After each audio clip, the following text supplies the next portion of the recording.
And thanks to you at home for joining us this hour. Woodrow Wilson was first elected president in 1912. When he ran for re-election in 1916, one of the animating issues of that campaign was World War I, which was raging in Europe, in which Wilson promised the United States would not join. In 1916, Wilson was re-elected, barely, but then in 1917, the U.S. declared war on Germany and threw itself into World War I, and by the time the midterm elections came around the year after that, in 1918, Wilson was not only facing the typical headwinds that a president's party usually faces in midterm elections, he was also just roundly detested for World War I and for other stuff, too. And so in those midterm elections in 1918, Woodrow Wilson's party, the Democratic Party, got walloped. Republicans took over control of the Senate, and they took over control of the House. And the Republicans getting Congress, that had far-reaching consequences in all sorts of ways. But in the House, it meant a gigantic and very, very consequential promotion for this man. His name is Albert Johnson. It's such a generic name, right? It's actually hard to Google. There was another congressman named Albert Johnson from a different state who had nothing to do with him. There was a federal judge who was called Albert Johnson. There was a famous Canadian fugitive called the Mad Trapper of Rat River who was called Albert Johnson. But this was Albert Johnson, a backbench congressman from Washington state, whose whole public profile had been built around the defense of the white race and the threat that non-white immigrants posed to white civilization in the United States. Albert Johnson, at home in Washington state, he ran a rabble-rousing anti-immigrant newspaper called The Home Defender. He bragged about having been part of mob violence that chased immigrants out of Washington state and out of the United States into Canada.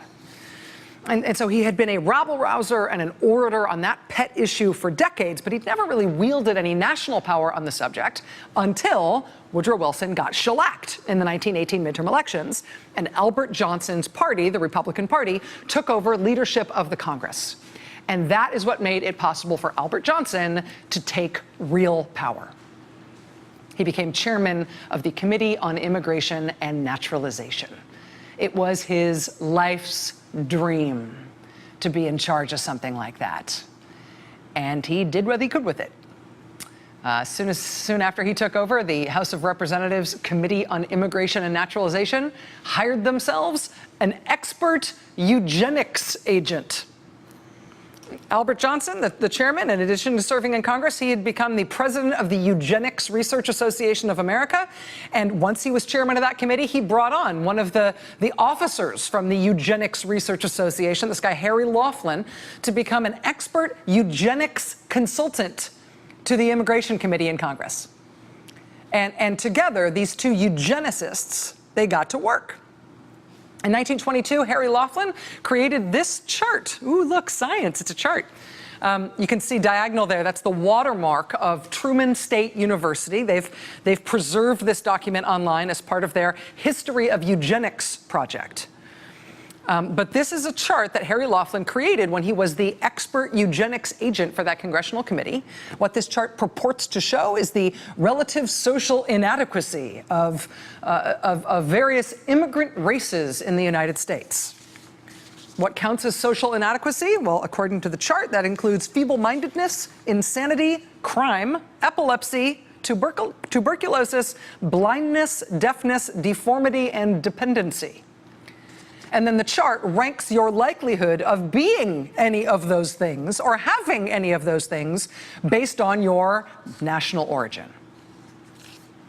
Eugenics is best understood and best remembered now as the pseudoscientific mumbo-jumbo that the Nazis used to explain why they felt the need to categorize and kill whole populations as part of this insane, supposedly defensive plan to preserve their fragile but still superior Aryan gene pool, right? But eugenics is, I think, most easily associated with that genocidal, murderous 20th century movement. But eugenics wasn't a Nazi invention. It wasn't only a foreign fascist fascination. In the 1920s, we really did have a chief congressional eugenicist. who was using taxpayer dollars to rank the relative feeble-mindedness of American immigrants on the basis of their national origin.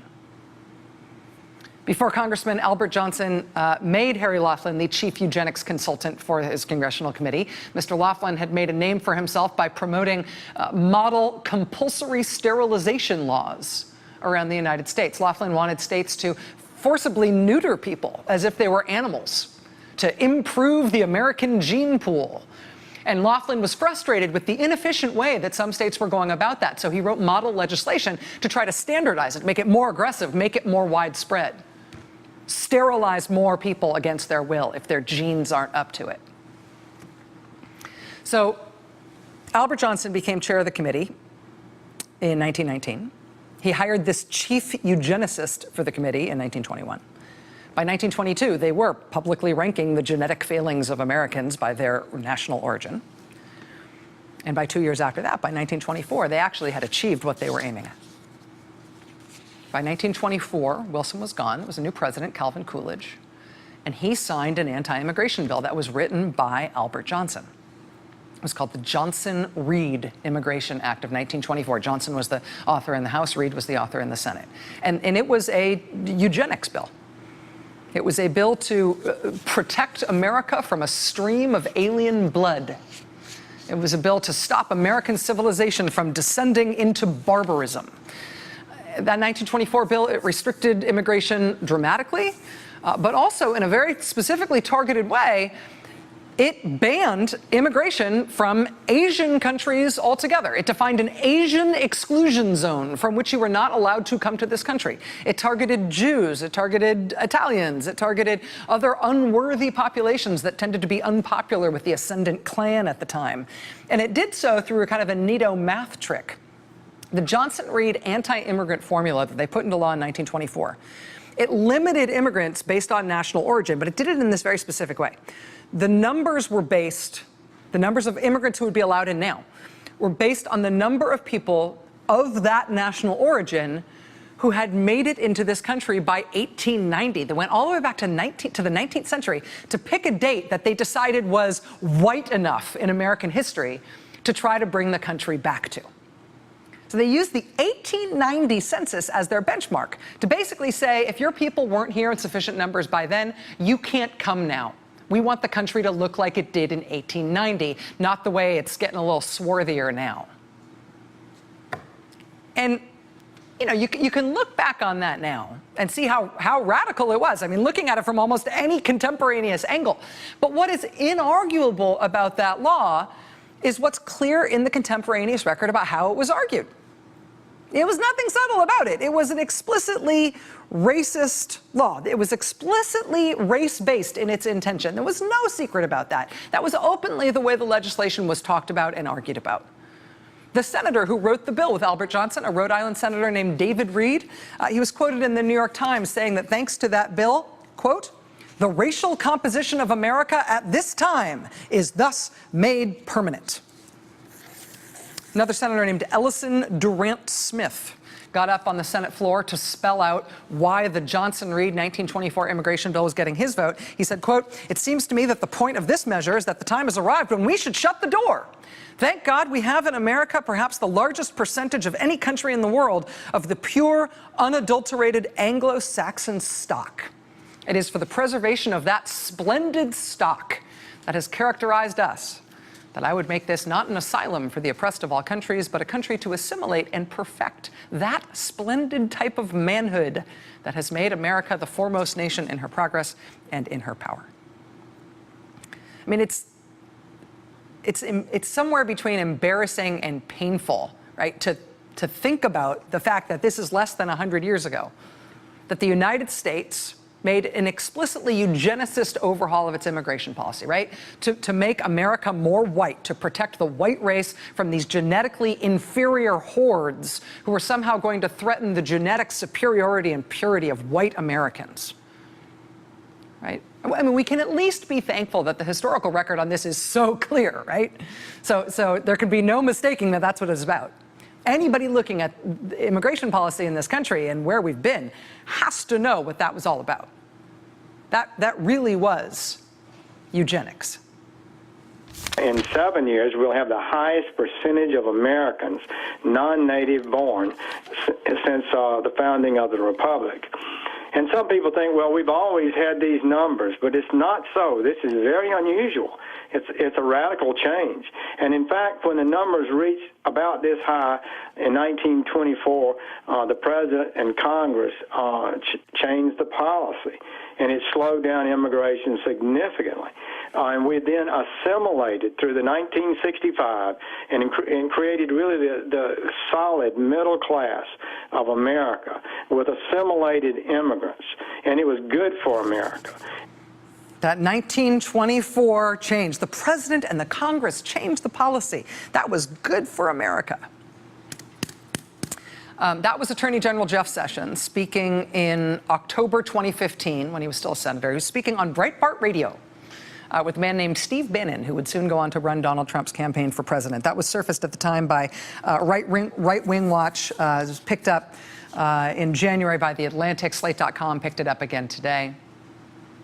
Today, as Attorney General Jeff Sessions, he was sent out by the president to make the announcement that the hundreds of thousands of people who were brought to this country by their immigrant parents when they were still kids, those hundreds of thousands of people who had been given leave by the previous administration to stay in this country legally, they are now on track for deportation. NBC News confirming tonight that a set of talking points is distributed by the White House to offices on Capitol Hill. It advises people who have been living here under the DACA program, the Deferred Action for Childhood Arrivals program. It advises them to, quote, prepare for a departure from the United States. So this affects, I mean, as you've been hearing today, this affects directly about 800,000 people who live in the United States.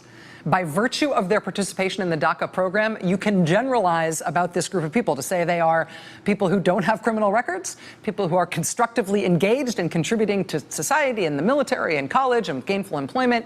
We're going to be talking tonight about the prospects for exactly how the Trump administration plans to now round these young people up, including the key question of whether the information these kids provided to the government in order to join this program will now be used against them, to find them, collar them, send them to countries they have never lived in as adults.